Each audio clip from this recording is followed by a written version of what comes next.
Hello, beautiful people. I am Oliver Perrin for Semiagog, and tonight I'll be talking about the house as a cultural technology.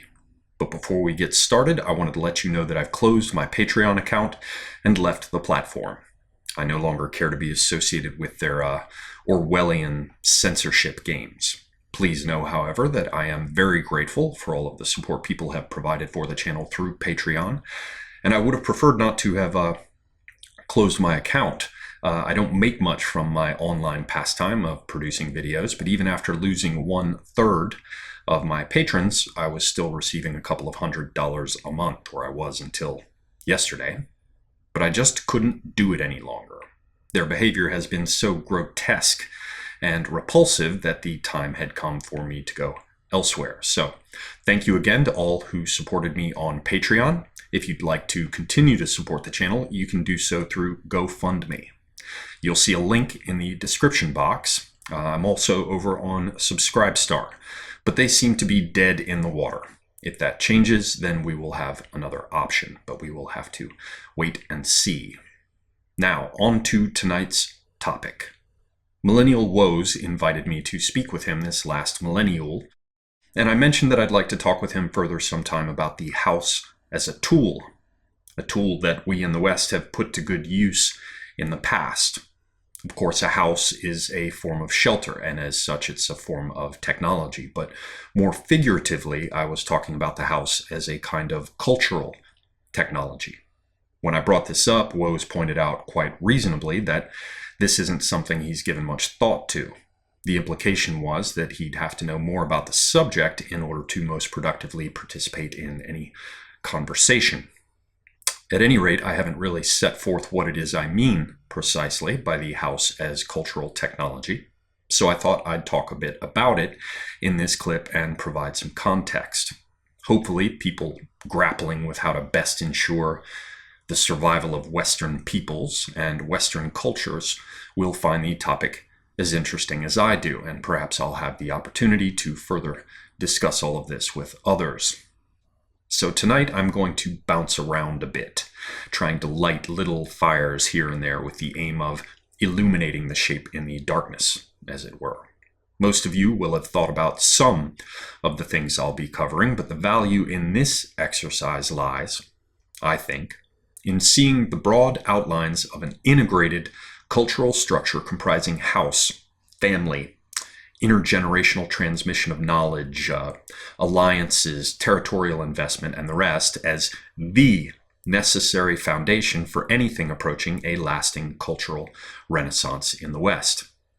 This will be a kind of introductory clip. I've got a lot more material I've put together, enough that I'd play hell trying to shoehorn it all into one video. For example, I might discuss in future rituals of hospitality. I'd like to talk also about family marks, what the Germans call Hausmarken, what we used to call hallmarks in English, before this word came to be used interchangeably with assayer's marks, on precious metals, what the Poles, Tatars, and Turks call tamgas, what the Circassians call chipche. Yet another subject I'd like to discuss is the art of memory and how it relates or can be related to family dwellings. I also want to talk about the medieval phenomenon of the house book, an always growing family book of wisdom passed down through generations. I also want to discuss networks of alliances between houses, and particularly the practice of fostering, or what's been called milk brotherhood. But as I said, all of that requires me to first introduce the topic. With that in mind, the most important thing to understand about the house as a tool is that it is designed, houses are designed, to exert cultural force through a family unit, through a particular lineage diachronically along the line of duration, as well as shaping the relationships of that family with other families synchronically across space at any given moment. To say it another way, the house extends family identity into both past and future, as well as forming a unit of reckoning in the formation of alliances and other support relationships in the present.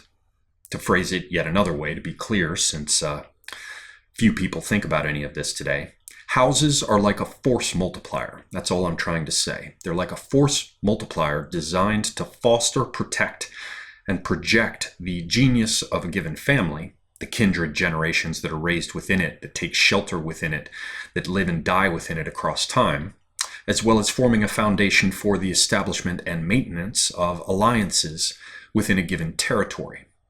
Throughout the following, when I use the term house, I mean both the physical structures we inhabit, that we call homes, as well as the families that occupy their houses across generations. Hence our expressions like House of Windsor, House of Habsburg, House Harkonnen, or House Atreides. It should now be obvious to the more sharp-witted among you that the moment a family becomes a house, in this sense, is the moment that family makes the jump from a half-aware ahistorical bumbling and stumbling over to a conscious, historically integrated multi-generational trajectory. In short, houses are used to make everything a family can possibly do be more intentional. Again, the moment a family becomes a house is the moment it becomes a multi-generational institution possessed, at least in potential anyway, of a definite genius, sometimes manifesting by design in specific types or kinds of persons. We don't have time to explore all the implications here because there's lots more to cover. But without first understanding the house as a cultural technology, it's impossible to resurrect other high manifestations of Western culture that depend upon it as a foundation. Things like good breeding, for example, which is to say, intentional breeding. Perhaps we can consider that subject another time. For now, let us conjure images of houses in our minds. Let's start with the image of a house the way it's often drawn by children. It'll have a roof to keep out the elements. I know you can all see this in your mind's eye. It'll have a roof to keep out the elements, walls to set apart the space within as distinct from the space without, a door with lintel and threshold marking the change of state upon entry, windows that let in light and allow those inside to survey their surroundings, a chimney as a vestigial indicator of the hearth and fire that have been central to the concept of home across the histories of all our peoples, perhaps even a fence that signifies a territorial claim. And now let's look backwards in time in the hopes of glimpsing a period in our history when our traditions of establishing and preserving houses were still thriving. In ancient Rome, each family was associated with its genius, its reproductive spirit, its creative spirit manifesting across generations. That's what I meant when I mentioned a definite genius earlier.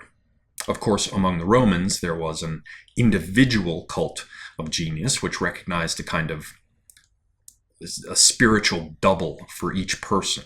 This is where our modern conventional understanding of the word genius comes from. But through the paterfamilias, the head of the family, there came to be a family genius, or one came to be recognized.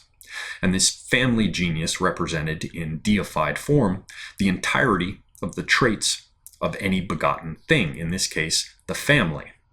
There are closely related antecedents in ancient Greece with the genos, similar in many ways to the Roman gens. All these words are intertwined with our modern words for gene, genetics, genus, generation, genital, congenital, and congenial. Anyway, the genius of the household was held sacred by the family, and it was the object of a variety of ritual acts of worship, particularly associated with weddings, but also with oath-taking by family members. In addition to the genius, there were other gods of the household. Continuing with examples taken from ancient Rome, there were the di penates, spirits of the interior parts of the house, in some traditions equated with the Dioscuri, Castor and Pollux, the divine twins half-remembered as the constellation Gemini, associated with the rewards of trustworthiness and divine assistance in times of crisis. Or there was Vesta, goddess of the hearth fire, whose public shrine in Rome was a circular building, understood by the Romans to be a primitive house, suggesting that the public cult was mirrored in a private one, centered around the hearth fire in each family's home. And here we've just tapped examples from ancient Rome of how gods, rituals, and traditions were associated with parts of the house. There are many other angles of approach through different cultures and historical periods, but the important thing here is to realize that the house was numinous, understood as being endowed with divinity and power, manifesting in different ways and at different times within its different parts. Returning to the ancient Romans, those of high standing, of senatorial class, and holding high office like consul or the other higher magistracies, these Romans were permitted to display masks of their ancestors in the atriums of their homes, advertising, after a fashion, their status and history to all who entered their home, since visitors passed through the atrium upon entry. So too for family members themselves, who were reminded by these faces of those who came before them, to conduct themselves in a way that honored rather than degraded their ancestors and family name. The atrium was just one of many rich examples of spaces within ancient homes set aside for specific functions, in this case entertaining guests and advertising the history and standing of the family through the display of ancestral masks. All of this was just another aspect of the fact that these families were known, remembered for their honored status and the contributions of their ancestors. The Latin word for known was nobiles, which is where we get our more recent idea of noble families, which is just another way of saying known families, families with reputation and standing. We should explicitly recognize that the family being known by others, being notable or noble in the eyes of the community, was entirely secondary. After all, what was most important was that the family first be aware of itself as something larger than the people who happen to momentarily occupy the house, something extending further forwards and backwards in time than the generations that might be alive and occupying the house at any given time. This cannot be emphasized enough.